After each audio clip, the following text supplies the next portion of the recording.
Hey listeners, it's your gal Rigel. And your guy Migo. And this is podcast episode 2. Welcome to the Breakout Room, Reconnecting's campaign podcast. Through this podcast, our team strives to reconnect circles around the importance of the relationship between teachers and students during the online setting. Ate Kuya, Ma'am Sir, this is for you. Podcast recap. Last time, we welcomed our two handsome guests, Basti and Sir Carlo, and shared their insights about the digital transition of classes. Nako, last time, pagkakatanda ko, parang nagkalabasan ata ng sama ng loob. Just kidding, it was a very fruitful discussion and I'm sure our listeners, hopefully our listeners, enjoyed that. For our second episode entitled Hacking the System, we will be talking about the hacks, experiences, and advice in reconnecting our relationship to our teachers and students amidst the pandemic and the online setup. Proudly representing the theater and dance stream, let us welcome our 119 dance student, Ms. Bernice Ignacio, and our theater mentor, Mr. Gabo Tolentino. Hello po! Welcome sa ating let's get podcast! some hype for our speakers and guests. Welcome to our Hello podcast. there. So before we start Happy with the to be formal here. section, kamustahan muna tayo. So, Alright, Migo. okay. So, ayun, kamusta muna tayo? Sir Gabo, kamusta po kayo? Considering na patapos na yung term and ang daming ginagawa, ang daming requirements, ang daming kailangang i-check. How are things going on your end sa professors? Kamusta naman po? Oh, yung totoo ba to? Yeah, totoo. Yung talking po, sir. Wait, totohanan ba? Yeah. Wait, medyo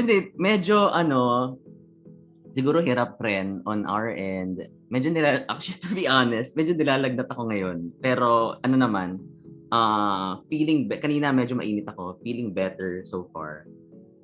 Okay lang. Okay naman. Okay lang. Gumagapang pa naman. Gumagapang. Feeling ko, nahihirapan, pero nalalaban in our end. Siguro, connecting with the students rin kasi parang na-feel mo rin yung yung stress nila sa load. So, nadadama mo rin at the same time, you need to give them requirements. So, medyo mahirap. Yung siguro medyo nakaka-torn. Yun yung, I think for me, one of the stressful things ngayon. Kumustahan pa lang doon na agad sa topic.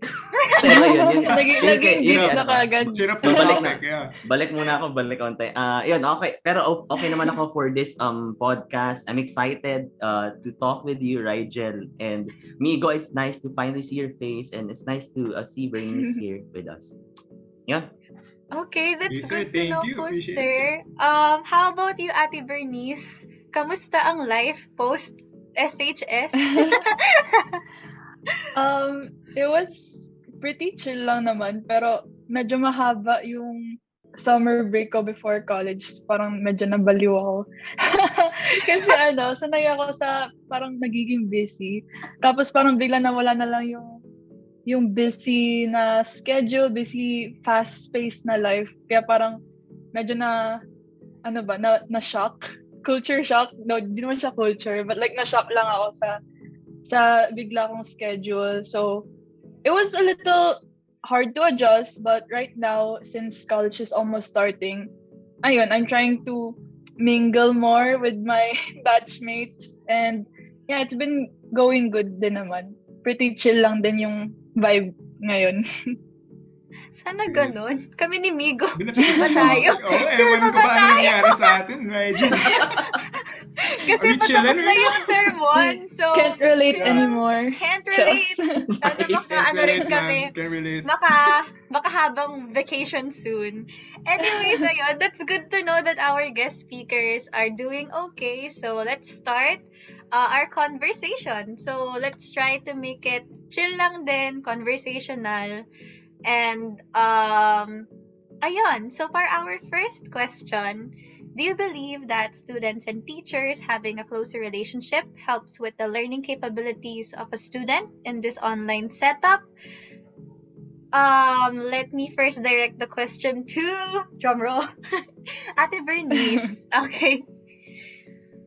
Well, yeah, definitely. Kasi, to be honest, if kanyari terror teacher, mahirap silang i-approach eh. Kaya mas okay na yung nakakausap mo ng di naman tropa kasi dapat may level pa rin ng respect, di ba? Maybe I'll just draw from my experience with my teacher, si Sir JD, when he was my research advisor. Yung relationship namin, we were close na, kasi sa dance, parang masaya talaga na maging ka-close mo yung teacher mo or someone higher than you kasi sila yung nagiging mentor mo eh. Kaya mas okay yung may comfortability kayo na relationship. Tapos minsan nga pag kanyari, he's also my research advisor kasi. Tapos pag siguro nagkaroon lang ng stroke of idea at like 12 midnight, online rin si Sir JD, tapos nag-reply siya. That's what's good about it. Kasi yun nga, close nga kayo. So of course there's a barrier, but you can push past that barrier and just talk about all the ideas that come into your mind about your research topic, and mafe-feel mo yung hype ng teacher. Yun din yung sabi sa akin ni Sir JD eh. Maganda talaga na close kayo ng research advisor mo kasi mas nagiging inspired ka, lalo na nung nag-research congress kami, mas naging inspired ako nung nafe-feel ko yung hype ni Sir JD na parang, OMG, Gora! Ganun siya magsalita minsan eh. Parang lang, parang tropa lang. But, there's still that level naman nga, ayun. And yeah, I think that's really good, especially now in the online setting. Kasi, mahirap na nga yung pinagdadaanan natin, tapos magiging awkward pa if di kayo close nung teacher mo. So yeah, di ko nga rin gets actually yung mga terror teacher pa rin right now. Like, why are you still like this, sir or miss? Kasi we all need to be a little kinder to everyone right now. Kasi mahirap na nga yung pinagdadaanan natin. So yeah, I really think mas okay yung may comfortability sa relationship between a teacher and a student. Thank you, Ate Bernice. Actually, I do agree kasi based on experience din, parang mas masaya mag-approach. Sige, ako teacher mo, Rigel. No, pero... Anong sasabihin mo dyan? Mas masaya mag-approach ng prof kapag comfortable ka with them. But not too comfortable. May pa rin. Yun nga, may distinction. Na like, okay, I'm still your prof and I'm still a student of yours. Ganon. Tsaka parang, mas madaming inspiration na nangyayari sa mind. Kasi, you feel comfortable and it's okay for you to exchange ideas. So, ayun, I'll be now directing the question to Sir Gabo. Same question po. Do you believe that students and teachers having a closer relationship? Do you believe helps oral recitation ba to, Raj? the learning capabilities. Help the learning capabilities of the student. Of a student. Actually, nakakatulong to sa learning capabilities ng both the teacher and the students when you create this safe, inclusive environment. And ang naisip ko palagi dito, love your students. Ganun siya for me. I think during our first years, of course, we're getting to know each other, and ngayon parang I never imagined that we're going to be this way. We're kind of, I don't know, yun na nararamdaman ko, Raj, when it comes to, the theater stream. We're kind of close, we're talking, and we have this, tama yung nabanggit kanina ni Bernice na there's this sense of professionalism pa rin, nandun siya, but you're open for your ideas. I think the barrier being created when the student is uncomfortable with the teacher also blocks these, creative juices, in our case, in ADT.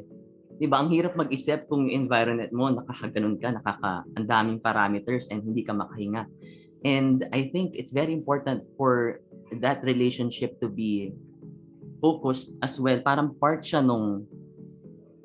kung part ng curriculum ng teacher or part siya nung process of approaching and teaching as well. Because siguro meron ring parang may pagka mind control na rin na parang you're trying to get the most out of them. In some way, you could look at it na parang namamanipulate. Hindi ko naman ginagawa yun, Rigel. Pero parang namamanipulate mo yung creative juices nila na when you're setting up this very open environment, but there are parameters still. pero alam nila na dama nila, this is a space where I can talk about my crazy ideas, or I can give everything, and I will be judged, yes, I will be criticized, but in a way na I could improve on it later on. It's constructive. It's a space where you could be open. So yun, I think it's helpful. I discovered this year, actually in mga late part ng third term last school year, I've been practicing meditation for I think 2 months in, and I've seen the difference in me handling stress, handling obstacles along the way during this pandemic. And I figured, why not share this with the students, na para hindi sila, they become a bit more resilient to what's going on right now. And syempre makikita mo rin last school year, we have, a lot of students are have experienced, yung sila, parang, of course, we're experiencing anxiety, we're experiencing depression, and that moment, and po. yung burnout, pati energy. Yeah, di ba? Yung, pati physical burnout, yung pagtingin mo sa ngayon, feeling ko kaya ako umiinit ngayon kasi sa screen, yung ganon, yung physical and mental, emotional, ang dami, di ba? Tapos dadagdag mo pa yung requirements mo sa math, sa etc. Di ba? Ganon. Yung mga, True. di ba? So these things are piling up, and you need some tools to help you manage these stressors, these challenges in front of you. Which I experienced when I was practicing meditation, and then come this term, this school year, nagkaroon ako ng homeroom. Advice. I requested it, tinanong sa amin sa faculty room, okay lang naman, hindi ko alam. Sige, kami. So of course, we have faculty meetings, and tinatanong sa amin, sino gusto dito magkaroon ng homeroom, ganyan, homeroom advice. Ako sir, ako lang talaga yung sabi niya, sir, ka muna nagtaas ng kamay. Parang, eventually, I talked to one of my friends sa faculty na parang, sa ngayon lang yan, Sir Gabo, di mo alam yung hirap ng HR. Parang gano'n, yung parang, kasi syempre, you have to deal with their, di ba, you will talk to their parents, you have to, babantayan mo, kailangan wala silang nare-left out na, kailangan walang maiwan. So, ganun pala yun. So, tumuloy ka ba, sir? Tumuloy ako, syempre, nilaban ko, and wow, I totally enjoyed it. I'm handling grade 11 ADT 11A, shout out sa inyo from Manila. ADT 11A, shout out sa inyo. With that in mind, I was practicing meditation, and naisip ko, gusto kong ituro sa mga bata to yung pagiging resilience. Gusto ko maramdaman nila yung pag-handle ko sa stress as well. Tinuro ko sa kanila. So each week, we meet for 30 minutes. Ginagawa namin, nag-check-in kami. I check in with each and every one of them. We divide 40 sila, so hindi ko na pwede isa-isa yan, di ba? Ang tagal nun. So hiniwalay ko sila sa groups, hinahati ko sila sa breakout rooms, I check in, kumusta sila, kumusta ko. Siyempre, hindi naman parang just to check in each and every one of them. And after that, we do a group meditation by the end of the homeroom. 30 minutes ng homeroom natin, di ba? At first, it was a bit, of course, kapag first time ka mag-meditate, it's a bit, sa'yo, parang distance ka dun sa practice. Parang, what's this? Who's this teacher? Breathing exercises during this homeroom. Diba? So, hindi siya, at first, hindi siya masyadong in agad sa mga students. But I felt that. But eventually, when we're practicing it weekly and training our minds, I'm feeling that these students, in some way, syempre hindi ko pa naggagawa ng research to sa kanil ko sila interview, so this is not in no way grounded in research. But nafe-feel ko lang in my gut that these individuals, in some way, are a bit more stronger than kung ano yung simula nila, yung nagsimula ang term. That foundation that you got from it. Yeah. There's that's a sense na umuokay sila, and although syempre wala na, I don't know prior knowledge about them, but I'm just feeling that they're in some way from a new foundation nila nag-grow, and it was kind of nice, and we're doing it, and I'm building these connections with them. We are having sila yung nag-initiate, sir, movie night tayo, and etc. Yung mga ganon na parang simple things that you could, build camaraderie in this times of pandemic where it's so difficult to have contact, it's so difficult to have No, just a simple hug. Or, nakakamiss eh. Alam niyo yun, yung mga kaibigan mo, yayakapin mo. Those things that we need before na sobrang comforting, we don't have it right now. And what we could do is just to have that safe space and have that, sense of camaraderie online. And how can we recreate that? I think that's the question. Okay, back to where we are. That sense of home.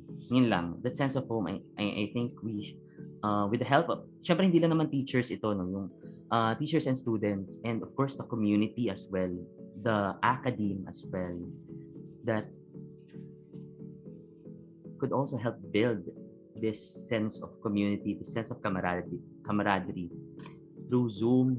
If you could do performances through Zoom, if you could, diba? Why not create that sense of community as well, diba? What's the next question? So we finally... Thank you. Thank you, sir. We finally reached the second question. Okay, so in summary lang, comfortability and connectivity. You gotta make sure na you're comfortable with each other. We build connections that go for a long way in our lives. And, okay, so since natapos na tayo dyan sa first question natin, after a couple of minutes, let's go. In relation to a couple of hours. A couple of hours, okay. In relation to the previous answers, what activities can be included in a synchronous class to make the students and teachers bond stronger? So what do you think can help improve these connections with the teachers and students during synchronous sessions? So I guess let's start with Ate Bernice. So, yeah.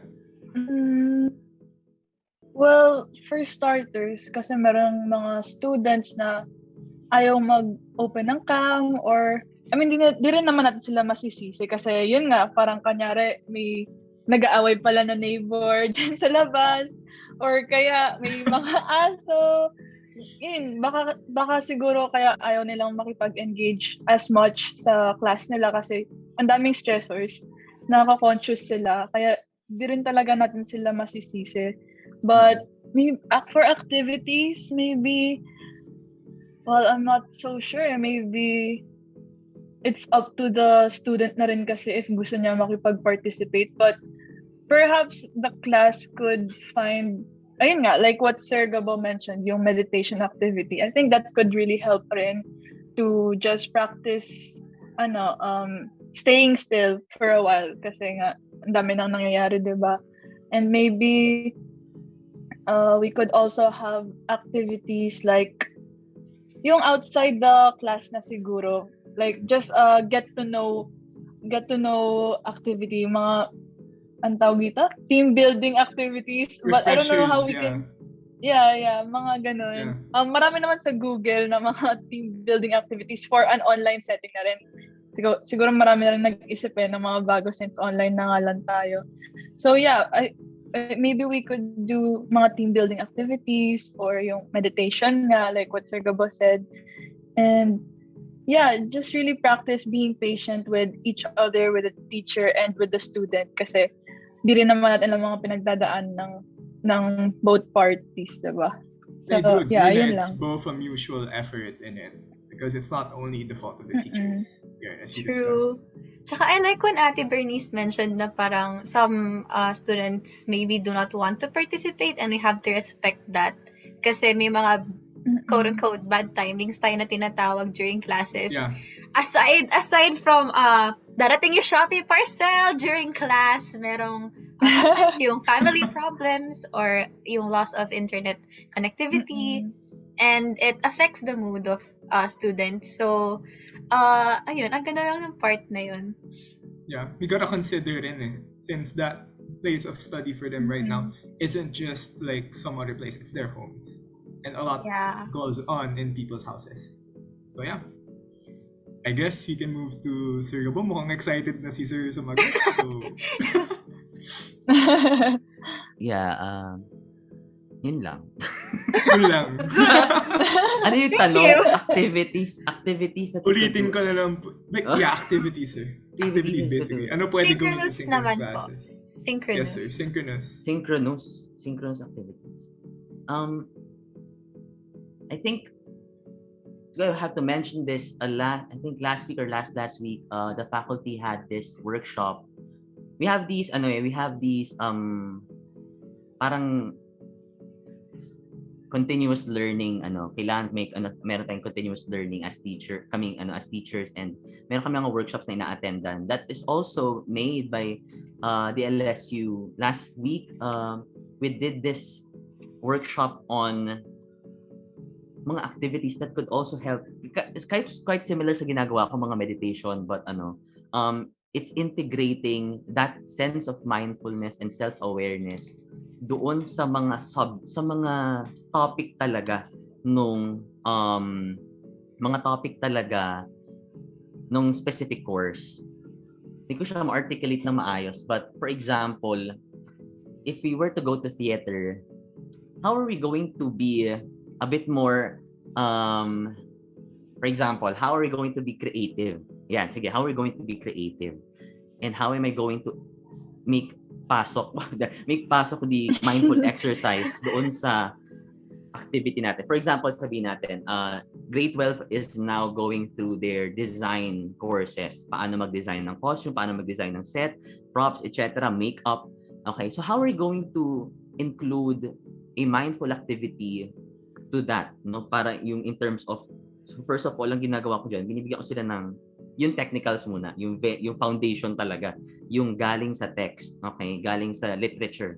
Then eventually we came to this I think na pwedeng gawin is there are these mindful exercises that is for creativity and opening the mind and letting the mind think, and rather than focusing on or grinding the mind na parang kailangan ko magawa to, or in comparison doon sa just letting the mind do its work. Okay, this opening the mind lang na para let the creativity flow. So maybe we could add that, mindful exercise at the beginning before they do their designs, or during while creating their designs, pwede yung ginagawa yung mindful exercise. And I think that could be something na in some way yung ganon, yung nako-connect mo yung kailangan nilang matuto. By the end of the day kasi yun ang purpose natin. Why are we studying? We need to learn and we need to push our stories forward, di ba? We need to learn new things and push our dreams forward as well. And syempre hindi naman pwedeng puro meditation na lang gawin natin. Hindi naman pwedeng puro na lang tayo, no? Relaxing in class. I think the teachers and the students in collaboration need to find a way to have this activity that covers both the exercise that could help them be resilient, be stronger in a sense, or be a bit more creative in my example, and at the same time still covering the things that the students need to learn in the curriculum. So yun siguro yung balance na kailangan niya. But then yan pinaka-torn sa mga in my experience, I cannot speak for everyone, but nabanggit kasi ito, Rigel, na parang kapag nag-check-in kasi kami sa klase, each time I begin my class, we have an activity which is to check-in. I check-in on each and every one of my students at binibigyan ko talaga ng oras to. So sa schedule namin, I allot 30 minutes. Go ahead, 30 minutes, mag-usap lang tayo. Kasi yung ganon, nasa schedule siya. It's part of check-in. Sabihin natin, Rigel, kamusta ka? Sir, okay lang po. Minsan yun yung sabihin, di ba? Parang, yung totoo, yung gano'n, di ba? You can be okay. Yung totoo, ano talaga? Diba? Yung totoo, okay ka lang talaga. Pero yung pagkasabi, okay lang, sir. Parang, di ka naaabot, yung gano'n. So, in some way, it's nice for someone, mahirap pag-open up, and it's hard to, hindi mo naman pwede i-force, di ba? Parang, kung wala talaga, wala, okay lang yun, no? But, it's nice to have a bit of, push it a bit, no? Ako, tinutulak ko lang ng onte para lang makapag-release siya ng onte, no? Makapaglabas ng onte. Pero yun, minsan, maglalabas talaga yan. Kunyari, sir, okay lang. Di yun totoo, di ba? Then, maglalabas talaga. Then, dadaldal yan. 5 minutes. Okay lang. Wala akong pakialam. Okay, sige, daldal siya, di ba? Then, by the end of the day, you don't need to, ganito gawin mo. You don't need to suggest things, solutions, and anything. By the end of the day, it's just nice to have someone listen to you and just ilabas mo to. Ilabas mo yung, naiyak ko konti. Ilabas mo yung mga di ba? Ilabas mo yung mga kailangan mo ilabas. After that, we do our lecture. an hour or so, 45 to an hour, then we do our activity. Ganun lang siya, no? Yun yung flow ng klase. And magbibigay ng async minsan. And we weigh it. Para ako, pakiramdaman. Bilang, kunyari, ako, feeling ko nakuha ko na sa pagiging performer, artista mo, yung yung pakipag-connect mo sa co-actor mo on stage. You could also apply it here.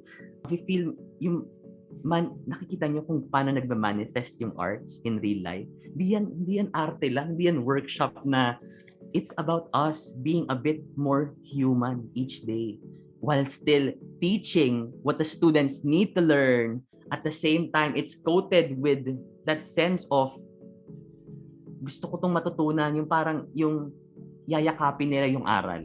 Hindi yung harang, yung nabablock siya nung comfortability nila, yung hindi kami maki-open. How can they answer these questions if they are blocked, if they are being So an extra effort, I think, no. Paano yung pagiging bukas kahit onte and just trying to tweak a bit our tradition and to adapt a bit to what's happening right now. And maybe, just maybe, we could come up together with the students a form of education that could somehow transcend through the digital divide and reconnect. Di ba? Ayun, yun yung, ano ba yung tanong? Sa activities. Actually, sir, It was that's from also activities. really good. Yeah. Maybe when we, like Ched, kung nakikinig yung Ched, charot, tsaka DepEd, maybe that's also a good idea to maybe have a student representative pag kanyari may mga gumagawa ng policies for schools, for us students. So, mas makakatulong yun kasi mas makakatulong sa student na maging passionate to learn. And that's really important when you're passionate in learning kasi yun nga, most of these days parang yung ibang students na feel nila na okay, kailangan ko tong tapusin para matapos ko makomplete ko yung units ko, ganyan, makomplete lang yung requirements para makagraduate. Pero nawawala na yung passion nila to learn Kaya maganda rin yung sabi mo, sir, na include nga yung students maybe in the future, in the near future, include yung students to make curriculums designed for us specifically.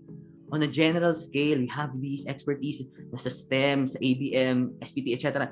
And then, creating this curriculum that could spark that curiosity, spark that passion. And if gumagaling ako dito sa nawawala yung lagnat ko. Di ba? You spark that creativity, you spark that passion, and eventually, di ba, maybe it's a better learning environment for everyone. Gusto ko lang i-highlight rin, it's very similar with what is going on with the theater industry right now. Before, it's all about the director is at the top of the food chain. Siya ang masusunod. He or she is the absolute truth.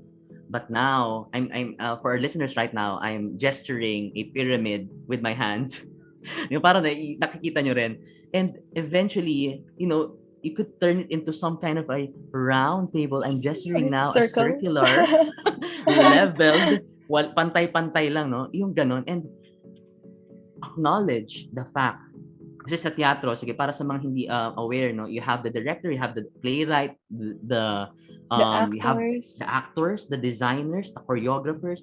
All of their things matter, of course, in the creating process of the performance. Pagiging collaborative, yung pakikinig, listening. Yun nga, actors, you should listen to your co-actor pag habang nagbabatuhan ng linya in order for you to know what is your di ba? Yung ano mararamdaman mo, sinigawan ka, etc. Pero paano pag di ka nakikinig?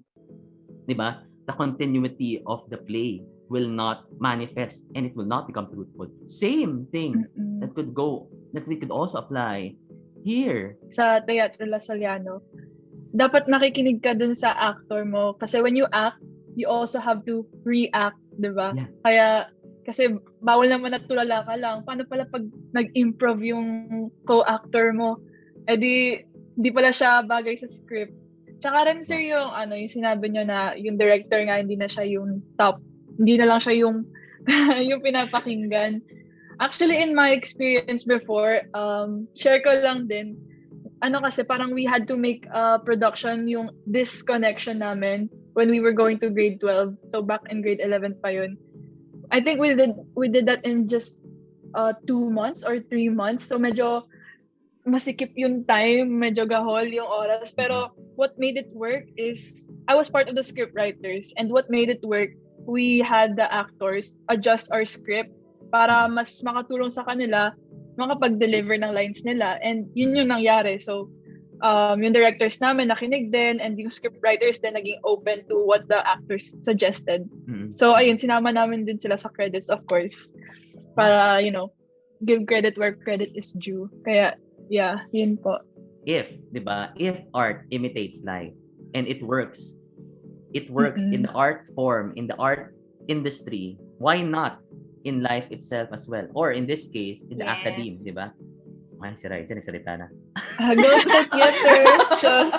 Go theater, represent theater. I think that's what's beautiful sa concept ng art.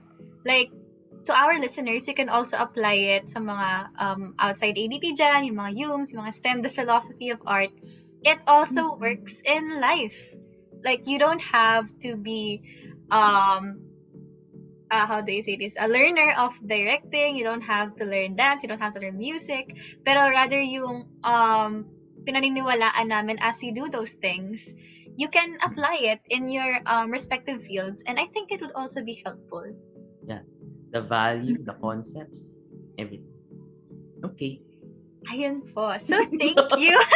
That was our second question. Wow! So, for our answers. but the discussion is really nice. Like, ang dami nating areas na nako-cover po. So, for our last question, what obstacles have you encountered when it comes to the online setup in terms of your relationship between the students, or in the students' case, the teachers?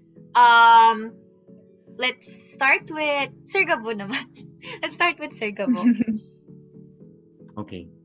I think I mentioned earlier yung pagiging torn ko. Kasi we are in this situation right now that we are to give the students these requirements. We are to give the students these assessments, these required readings. And yes, I agree na kailangan din talaga. But when you see, kunyari kapag nag-check-in na kami and you see them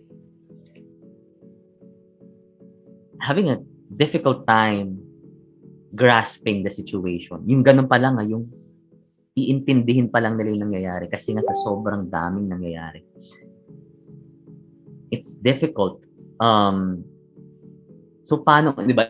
Yung tanong ko pala, yung sinasabi ko kay Rigel, Sir, ganyan sila, diba? Sir, the ganyan, Sir, the progress, Sir, the etc., etc., etc. Then, yes, I listen. But, I would like to do something, di ba? May ganong urge, anong gagawin ko? Tapos, naiyak na pa, anong gagawin ko, di ba? Parang, yung sinasabi, what am I to do? What am I to do? What am I supposed to do? Of course, I could try to lighten the load in my, di ba? Ganun tuloy, ibabaling mo ngayon sa yung kontrolado mo as a teacher. Ang kontrolado ko, syempre, yung mga binibigay ko na assessment sa kanila, sa klase ko. But there are classes that are, talaga standard yan yung ganon, standard na nakasemento siya diba? And sometimes you cannot do something about these things, and yung siguro yung, for me, yun ang nasa taas ng utak ko, yung pinaka-challenge na hinaharap. Bernice, ikaw na. Okay, so Ate Bernice naman.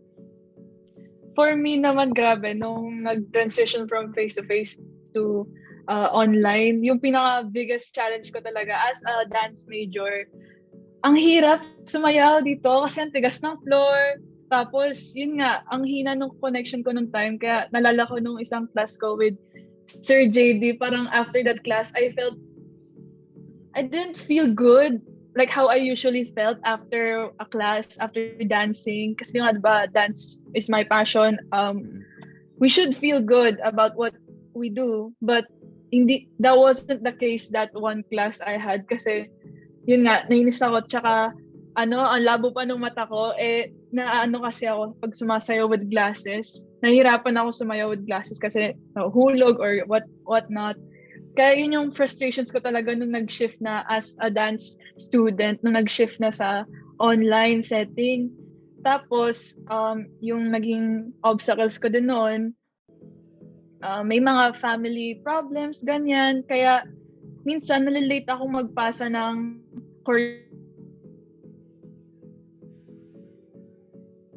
sobrang nagigilty nga ako kasi lagi niyang ina-adjust yung deadline. But of course, he would remind me na we have a deadline so it can train us for the future. Like, kanyari, in theater, kailangan ko na ng choreography na to, sabi ng director. So, ayun, may deadline tayo so we could practice being disciplined or being on schedule din. Kaya yun din yung inaalala ko. But there were a lot of times na I felt burnt out. Actually, this is the year, 2020, last year. Yun yung year na first time kong ma-burn out na natamad na akong sumayaw. Ay, ayoko nang tignan yung research paper ko. When in the start, I felt so passionate about it. I felt so passionate about my topic. Tapos parang, nung gitna na, parang ayoko nang tignan, ayoko nang balikan yung sayaw. Ayoko nang sumayaw muna for a while. And actually, what helped me get through that burnout phase of mine, nung nanood ako ng Soul, yung sa Disney, na parang yung main thing to know about Soul is that it's okay if you just exist, ganun. Kasi ako parang nasanay ako na when people praise my work, I feel good about it, so I need to keep doing this, I need to keep doing that. But honestly, it's really just okay to not be that person for a while. No one would judge you if you're not that person for a while. No one would say na, maybe some people would say, ay, sayang, ang galing-galing pa naman niya. Ay, parang ganun. So what? Let them say that. It's your life naman. You need to find the rest in your life.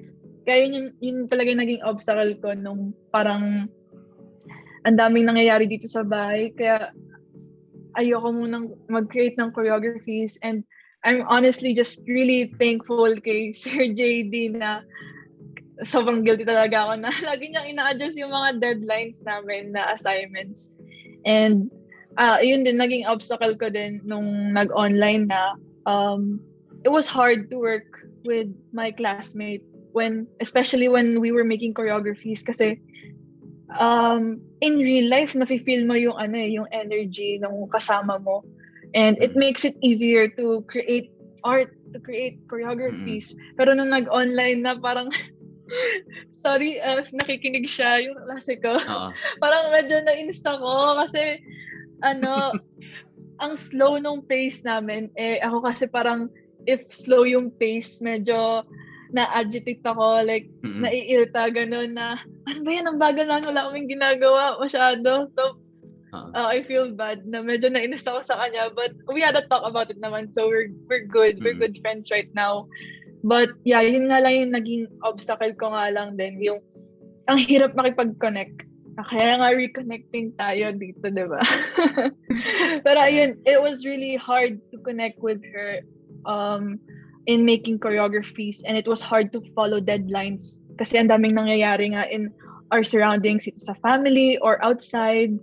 And ayun, I was just really thankful na binigyan ako ng second chance ni Sir JD to still show what I can do despite being here in this pandemic. So I have a lot to thank Sir JD for, and especially na hina-hype niya ako nung research congress, ganyan. In my research, I found that passion again to work on my paper kasi, I don't know, but nung nag-pandemic, bigla na lang ako naging doubter sa sarili ko. Parang bumaba yung self-esteem ko.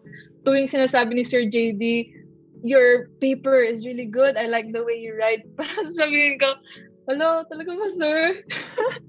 Parang ganon. Like, I don't know why I keep asking that kay Sir JD na, talaga ba, sir? I feel like I should do more. I feel like I should rewrite this whole thing, ganyan. But after research congress and after being in senior high and looking back at it, parang I did good. Like I could say that na I did good, and I'm also like really thankful tuwing may magsasabi sa akin na kung may magko-compliment ganun. And wala lang, it's just a really good uh mood booster. Syempre dapat di tayo pa May lumaki yung pa-humble ego dapat na. onte. Oo. Dapat di lumaki ego natin tuwing may magko-compliment kasi there's always still room for growth, 'di ba? Pero the year I had na sobrang bumaba yung confidence ko, honestly, it really helped me. It really helped me to talk about my work with my friend or have someone na hindi mo ka-close, sasabihan ka nila na parang, wow, ang galing ng work niyo po. Sorry, SFC. Sinasabi nila yun na SFC, sorry, feeling close. Pero sinasabi ko sana, no, it's okay. Okay lang. You don't have to be shy. Pero yeah, I'd get it. Kasi minsan nahihiya rin naman ako pag magka-compliment ng someone. But yeah, yun lang. Just never let a moment pass without telling someone na they're doing good kasi you never know na they might need that.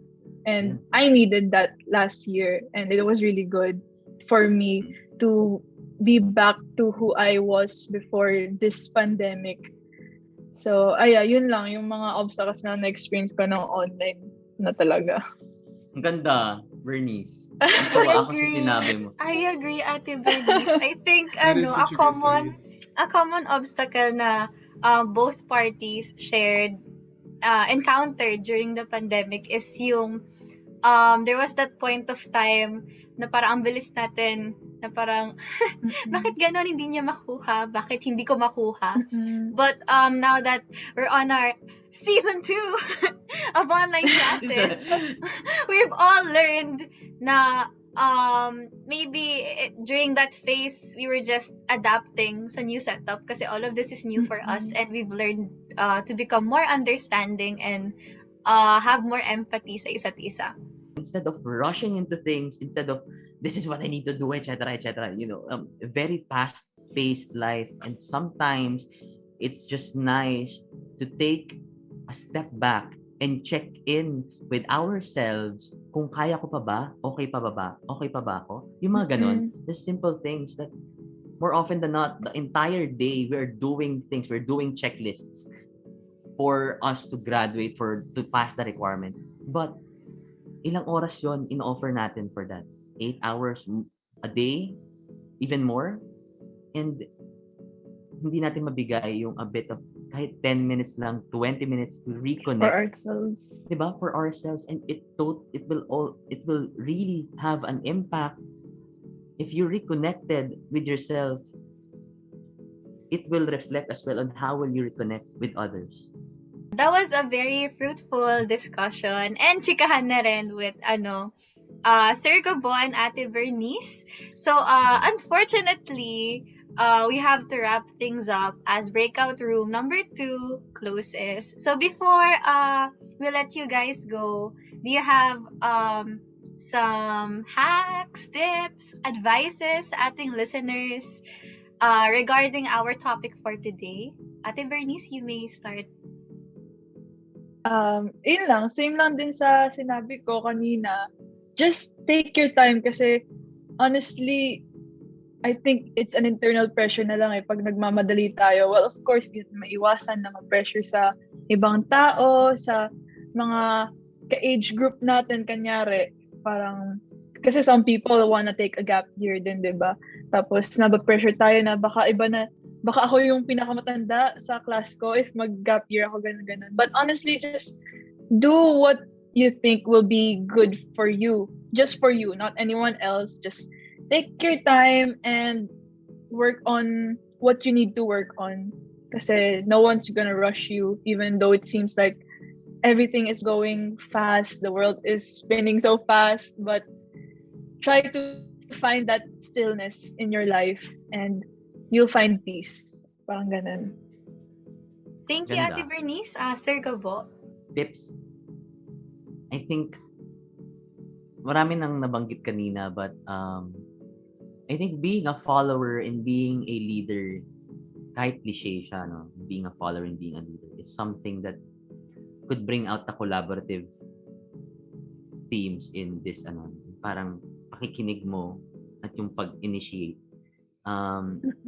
It should go hand in hand. Para, yun nga, it's connecting eh. So, kailangan maintindihan mo yung nangyayari on the other end. And you really need to listen, or else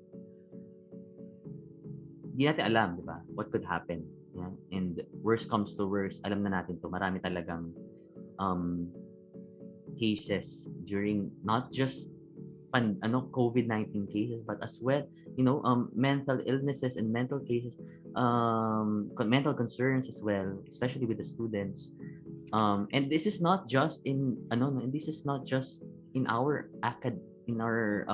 community, even sa ibang schools, no? I have some friends, even college students, no? Lahat nakakaranas ng ganun. And I think we need to listen to what's happening and try to tame it down and adapt to what's the situation right now, what is happening right now, and we need to focus on that first before, ito kasi, di ba, yung kasi mahirap tanggalin rin the tradition and that. But in some way, being a follower and being a leader needs to go hand in hand. And I think, ano pa ba? Yun lang. Ako personally, mahalin yung mga estudyante by the end of the day. Yun lang. The end of our story. Rigel, may masasabi ka ba? What you have to, and baka on your end, baka pwede mo rin i-share sa listeners natin.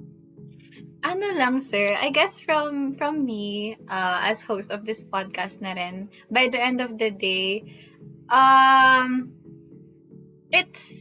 you're valid. Ayun, whatever your experiences, your successes, your failures, your struggles sa online class, it's valid.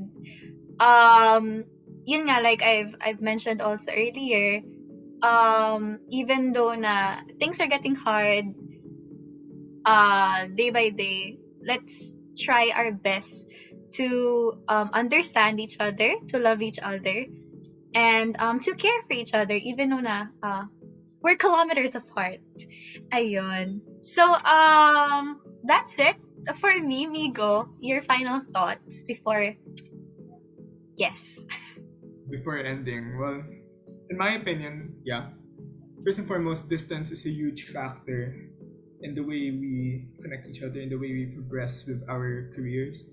And in my opinion, I believe that getting to know each other, getting the connections, getting the foundation, getting that support system on you will push you so far into whatever you're pursuing right now. And as we've discussed countless of times, there will be issues along the way in which na mahihirapan tayo gumawa ng bagay-bagay, gumawa ng work.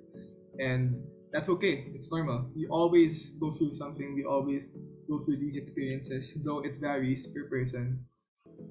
No matter how hard it is better to make an effort for yourself and for others by pushing yourself to keep on doing what you love doing. And no matter what, if you keep on pushing yourself, you will eventually reach an end goal.